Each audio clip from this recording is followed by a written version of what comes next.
Decisions, decisions, decisions. It's decision time. Blah, blah, blah, I can't even talk. Decision time here on the Do It Now show. I am Dr. Christopher Vogelmann. With me, as always, over that away I'm is John John Paduchak. Paduchak. Yes, he is, of Yes, I am. johnpaduchak.com. And a chicken tender, but we'll get into that later. And down below, the guy in the know, Hello. Dr. Kayvon K of, let's see, your Profit Finder and Simplify.zone, or I am. Let me. your, let you what? Let you what? No, well, John gave me a feedback the other time to turn on this light in front of me for better lighting. Oh, I did, didn't I? You can see Better lighting. Very Yeah. nice. as much as I That's can. nice. That's nice. It's very nice. Okay, so for many of us who have trouble deciding from one thing to another what to do next, we have the anti-procrastination specialist, John Paduchak. Yes. And Dr. Kayvon K, who is the simplifier par excellence.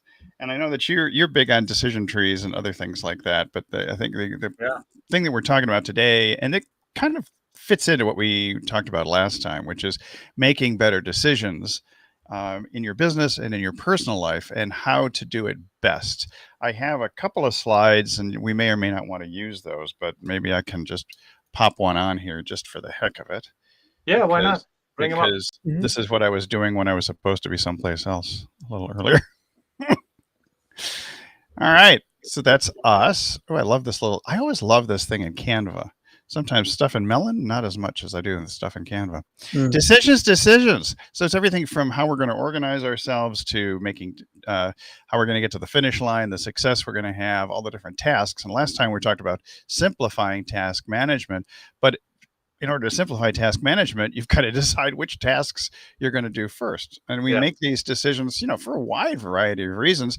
Sometimes we just do the easy things, or the things that make us happy because they satisfy our emotions. Sometimes we'll actually use our brains and be logical about stuff. Or we may make the mistake of making decisions simply because everybody else is doing the same thing. So we're just going to follow along. And sometimes we're just desperate to stop analyzing and do something, whatever it is. So the question is, what are some of your favorite methods for deciding stuff? Dr. Kayvon K, since you're my expert here today. Okay. I was hoping that John goes first, but I can go first.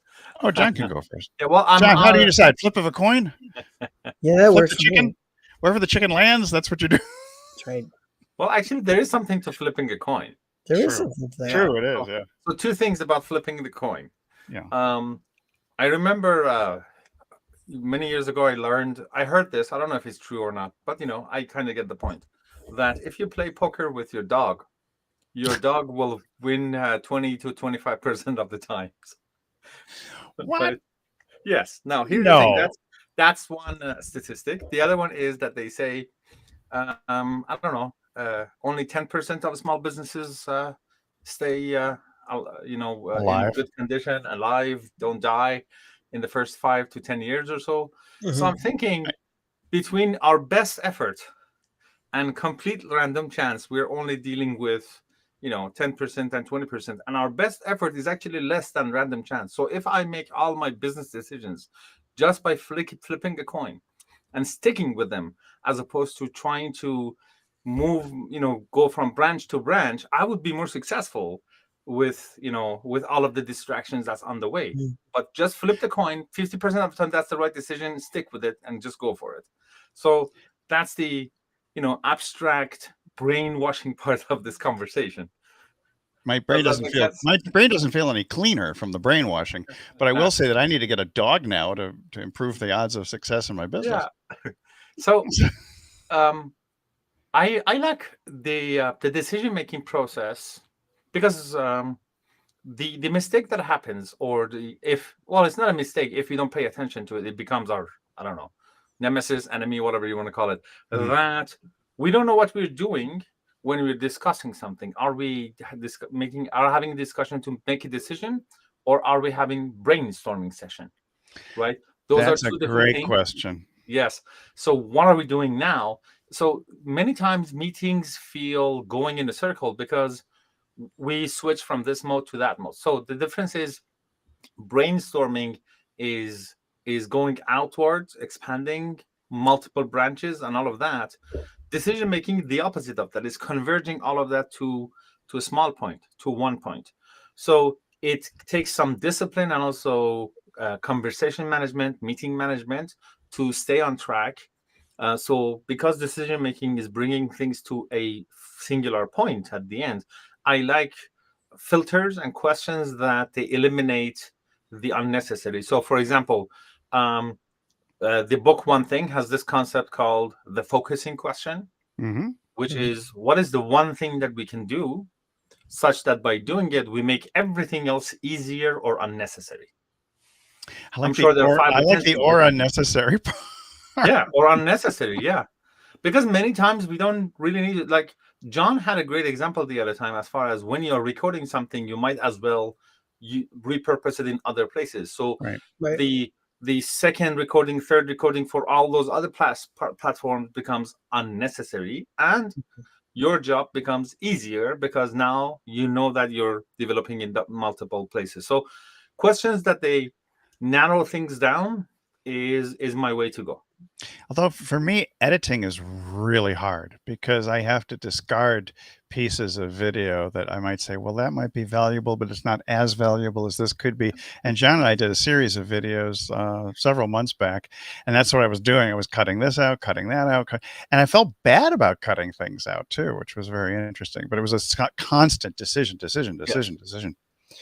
for every good video movie, there is like 2 or 3 times as much on the editing room floor. Yeah, I was talking about all the film on the cutting room floor that never made it. Yes, yes. So that's the thing. Another question that I like is you start, because this is one of the very first questions. That focusing question is kind of the last question. One of the very first question is, so if you had only 1 hour to work per day, what would you eliminate? Most of what I do. I would say at least 80% of what I'm doing, I probably would eliminate. That's a great answer, because that's now it's telling you all of the opportunities that you have to work on to optimize, automate, and outsource them. What about you, John? I just eliminate the people who distract me. There you go. Bye. So long. I'm not talking about you. You're fine. It's the John Paduchak show.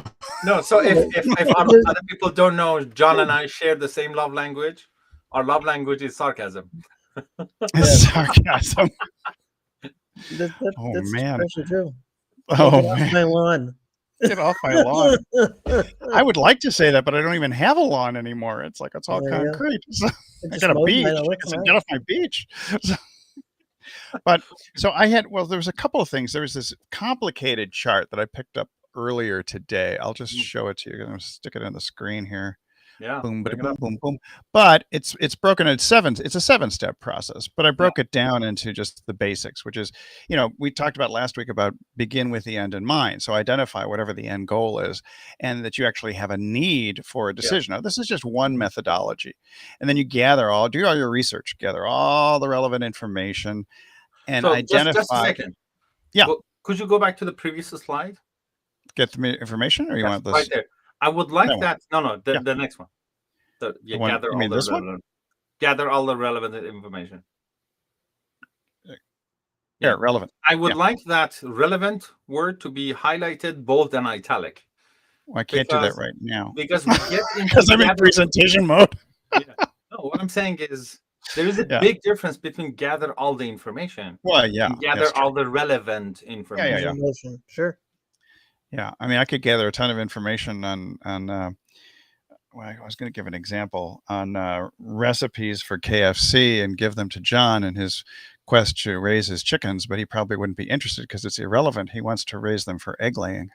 There you go. That's right.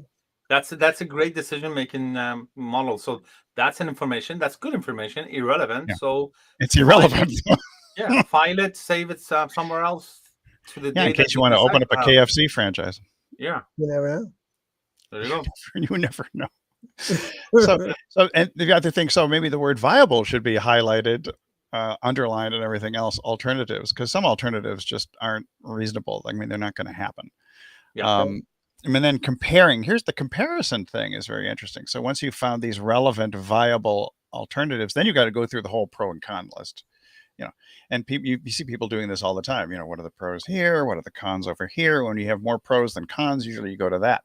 But one of my favorite methods is, I told you about last time, is the tournament, or I call it the playoffs, where you take a whole number of different decisions that you're trying to make, or maybe it's different values that you want for your business, and you play them against each other until you eventually come to the final, and then you figure out what your most important value is within your company or within your life. I'd like to add something to that. So this pros and cons, Mm-hmm. we're not comparing them against each other.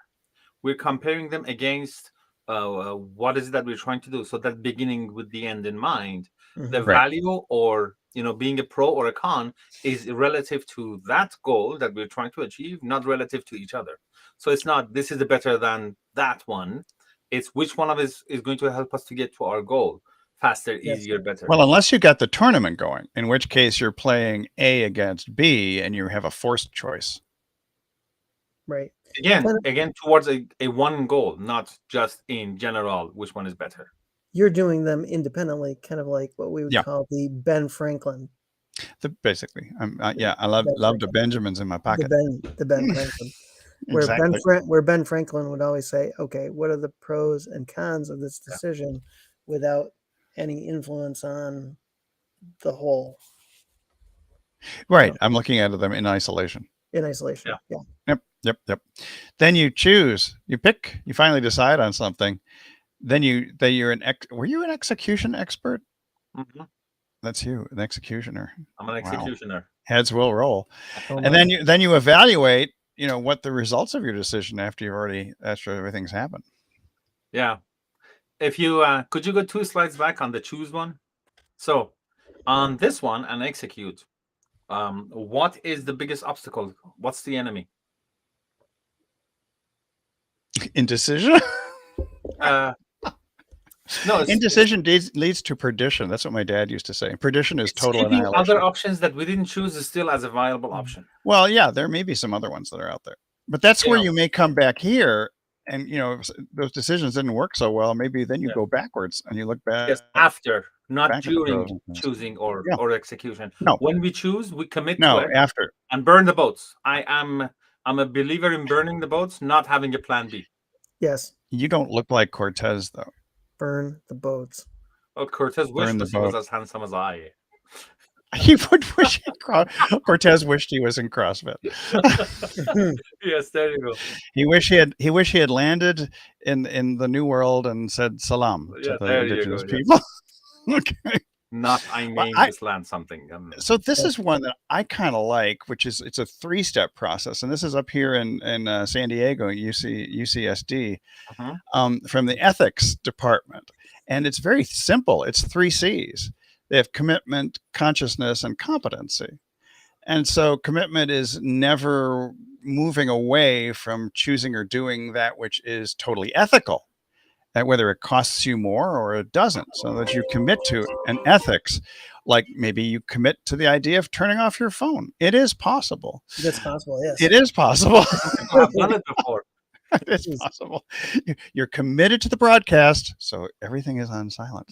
Yes. So consciousness is where you basically sort of well, he uses the term infusing your team, but sometimes infusing is confusing to me. But you basically sort of soak your team in the awareness with their ability to act ethically every single day of the week within the business, and not deviate at all from the morality of your particular system or your particular tree. And then finally, the competency, which is kind of what we're talking about at the end there, which is you evaluate the information as you go along, and then you weigh the various options. You kind of revisit things in order to continue to make those ethical decisions. But the thing that I like most about what you said, Kayvon, was it's always important to ask the right questions. Yeah, and speaking of that, the order, the 3 C's order, I would have changed them for the sake of productivity and focus, right? Like Well, I don't know if they're in a particular order, but they might be. Let me go back. Well, the point is we have to pay attention to the order, because I would put the what was the third one? Competency. Yeah, competency. I would put that first, because if something is not competent, is not the right solution, who cares if it's ethical or not? Right? Whoa! Who cares if it's ethical or not? Controversy. No, what I'm saying is if it's not going to make that cut, because if I'm looking at everything and choosing only the ethical ones, I'm looking at so many other options, eventually getting to competency. But if I start with if something is competent for my answer, then I have smaller number of things, and I have bigger number of things to cut out, and then from the ones that they are competent, I choose the one that they are conscious and ethical. I don't, but I guess I think you have to commit to some sort of, I think the commitment, actually, I would actually say the consciousness is the first one. If you know what, or having that certainty that what you're doing is the right thing, and then committing to it, and then I would go to competency. But your 3 C's can take you anywhere. Yeah, well, I remember many years ago. It's just a model, so it is. But I think order is very important. Many years ago, I was just flipping TV, and there was this medieval show when people were getting trained with their swords and that sort of thing, and their trainer was saying, "Hey, remember, soldiers, our motto or credo is, duty, family, honor." And I'm thinking, okay, so honor, which is about doing the right thing, comes last. With the other two, like whatever they say, you just follow. You don't, and whoever is on your family side, that doesn't matter if they are the evil or not. You just follow them. Sorry, family, I have to follow family first. And no, I would put the honor one first, and then follow, because with the other two, we never get to the third one. Well, you could actually, but it'd be more like the Godfather model, where you've got, or they all interwoven, which is, the ethical thing to do is somebody messes with your family, you just take them out. No, well, not necessarily. Well, no. Here's the thing. Let's say, I don't know. Think of some evil guy. I can think of one very easily right now. Okay, so the one that you're thinking about.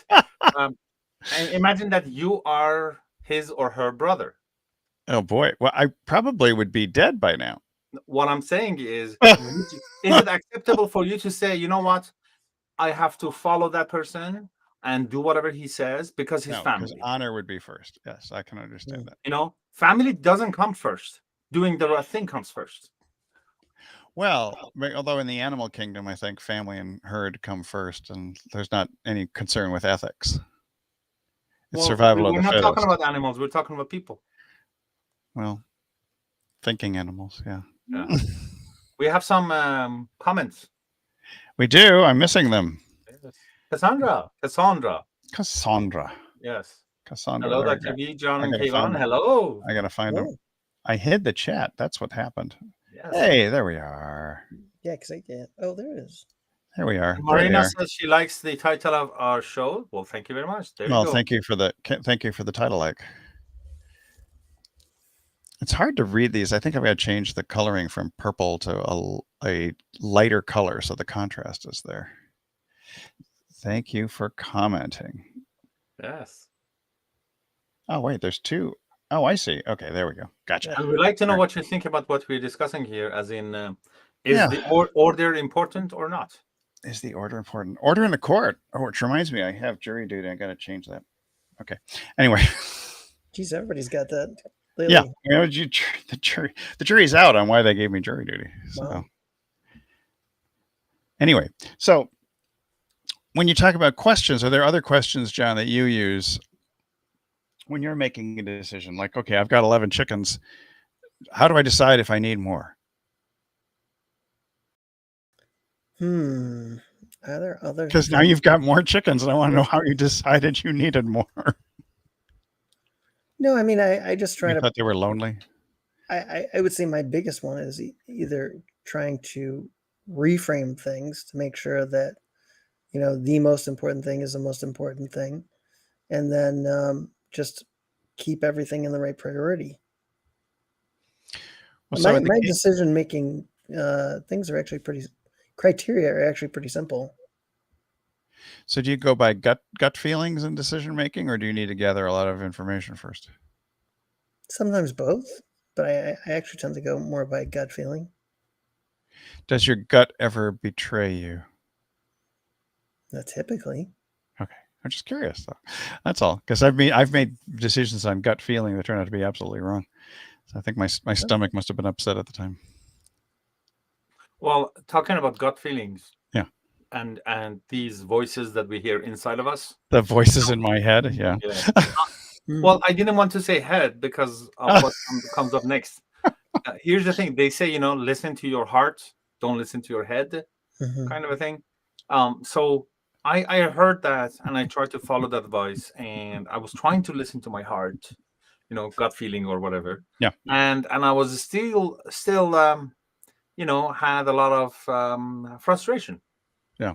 Then I decided to listen better, right? And I noticed, okay, the head noises is up, or the person talking is obviously clear, but actually the other one that I thought it's my heart talking, there are actually two voices. So one is actually my heart. The other one, I call them. I don't know if this name is accurate or not, but I call them emotions. I thought you were going to call him Fred. No, I call things like when. Do you guys hear that? By the way, there's a. They're doing a fire test in my No, house. would you like us to hear it? No. Then must Chris have is doing a fantastic job. So there's an Harry. alarm going on. So here's the thing. So like things like pride, right? It sometimes it prevents me from doing the right thing, which is, let's say, apologize, right? Or the sunk fallacy, what is it? Oh, we do hear it now. Oh yeah. Yes. A little bit. Yeah. So anyway, so they're listening to our gut. We have to pay attention to what is it that we're listening to. Is it the right kind of are we actually listening to our heart? Is it and I notice the tonality is different. One is condescending, the other one is requesting, kind of thing. I definitely hear a different tonality. Which one is sarcastic? Sarcastic is me. That's your love language. Yes. It is. Well, it's like so but I have this feeling that more and more the one of my favorite books was Predictably Irrational. Yes. Which basically is just the notion that we all make our decisions emotionally, and we later use our rational reasoning mind to simply rationalize our decisions. It was this way because of this, and this. I bought the fancy Volvo sports car, just because it was really cool and it went really fast.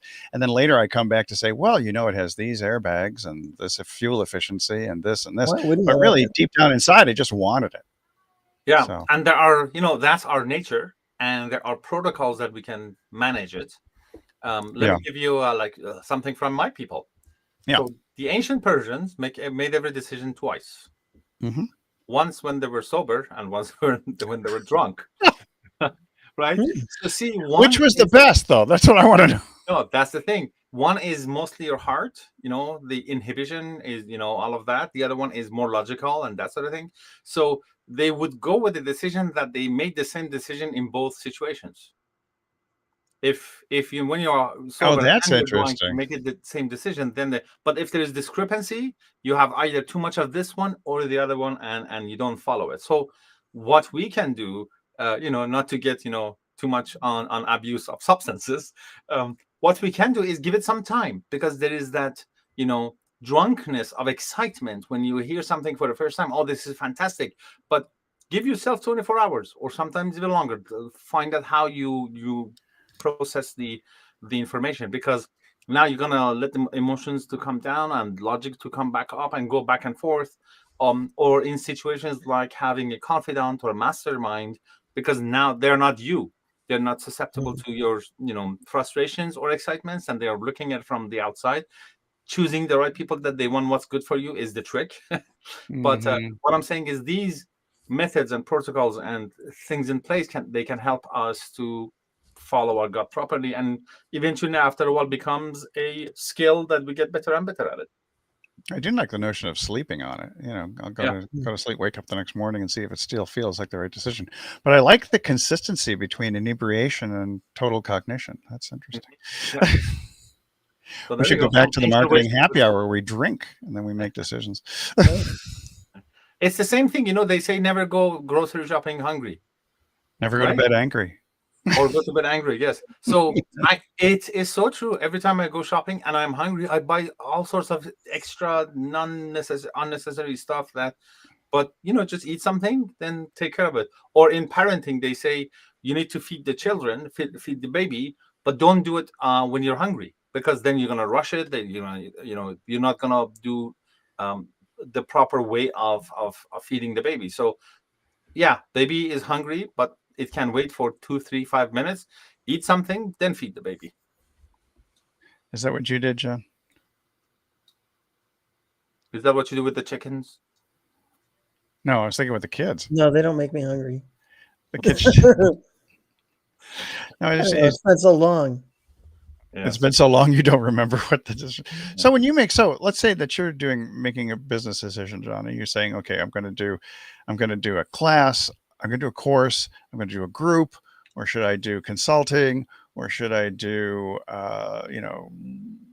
low ticket products, or one-on-one coaching? How would you make that decision? If you're presented with 4 different things, do you how much information do you have to gather before coming up with a decision as to what your business model is going to be? Usually not much. No. Usually a couple Here's items. a model that you can use that is very, very, very, very effective. For every dollar amount, for every dollar amount that you want to spend on, buying courses or programs or decision making, you are going to also donate same dollar amount to a political party that you dislike. Oh yeah. Then it really gets you to make the right decisions. What was that again? I'm sorry, we had a rival of the let's family. say if I want to buy a course for $300, yeah, I'm going to donate $300 to the other political party that I don't like. Right? So if that's the case, then you spend your initial $300 very carefully. Well, I would say so, but I mean, wait, you're going to do that anyway? What I'm saying is that could be a filtration mechanism. Oh, okay. All right. And I just spend my money because I don't have any favorite political. I'm just an apolitical person. So I just spend my money. So let's see. Have we reached our time limit? That's what we are almost there. Yeah, we're almost there. So, because we did start a tiny bit late. Did you want me to share the screen with my sure decision making simplifying task again? Yeah. So as a reminder. I think that's a good reminder. Let's go for that one. Where is it? I'm going to. Oh, I'm not sharing mine. I'm going to share Kayvon's. I need permission. I think. Oh no, there it is. I think that's. Wait a second. How? Why is it that I can't give you permission? No, that was mine. It says follow these steps. I'm scrolling through, but I don't see yours. I just see 3: John, me, you, and there's nothing here. Yeah, it doesn't allow me to share. Well, that's not nice. Steps. Yeah, no. I don't know what's happening. Yeah. Let me see if I can. Audience screen. Maybe if I take mine out completely, that may allow it. I took mine out. Now can you try sharing? Okay, I'll try again. If at first you don't succeed. No. Try again until it hurts. It's hurting now. Yeah, it's not allowing it. So it's just like the beginning of today's broadcast. It wouldn't allow me to start the video before going live. So you're going to see this and maybe me cursing just before the video goes. So technology is not always smooth. Share stream. No, it's not allowing us to give Kayvon screen. That's sad. It's okay. I went back on mute because the fire alarm is testing is still going again. Yeah, we can barely hear it. It's just a little ding. It's like you have some wind chimes on your ding. Yeah, ding, ding, ding. Nothing big. Ding. Hey, I had the landscapers outside just before we went live. It's like every Friday, 1:45. Here they come. I guess that's it. We're not going to be able to see it. Well, can you remind us of your illustrious major simplification factors before we head out? Yes, of course. So it was about making decisions about delegation or Mhm. tasks. There is a task in front of you. What are you going to do with it? So the first question is it important? If it's no, you go to, is it urgent? If it's no, it's neither important nor urgent, you just delete it, eliminate it. If it is not important, but it is urgent, you delegate it. No, sorry. If it's not important and it is urgent, you delegate it, you let somebody else do it. Now, if it's important, the next question is, are you the right person to do it? Are you really? Are you the only person that can do it? And again, you ask that question of urgent versus non-urgent. If it's urgent, it's important, you're the right person, you do it now. If you are the right person and if it's important but not urgent, you just defer it, as in schedule it for some other time. So you're going to end up with one of the four choices: do, defer, delegate, or delete. As in, do it now, or schedule it, or outsource it, or totally eliminate it. Those are the only four choices. So look at every task and see where they end up. Should we change this to the deletion show? Yeah. This was your final one. Get rid of all the unimportant stuff. Well, the thing about decision making and productivity is always starts with eliminating the unnecessary. Yeah. That's one of the things that people don't understand, that I try to stay out of my email inbox as much as possible, because it's really other people's urgencies. They're all trying to pull me into their stuff. Right. And that's just like, that's where, but ironically, I use email and I'm interested in expanding my email list because it's a great way to market. But yeah, when you're always responding to other people's urgencies, you don't get much done. Yeah. Hence the idea of deep work and the one thing. The one thing. What's the one thing? What's the one thing you need to do, John? One thing I need to do? Yeah. Depends on the situation. What's the one thing I need to do? For your business, what's the one thing that you would say is the most important thing right now? Oh, for me right now? Yeah. In this moment in time.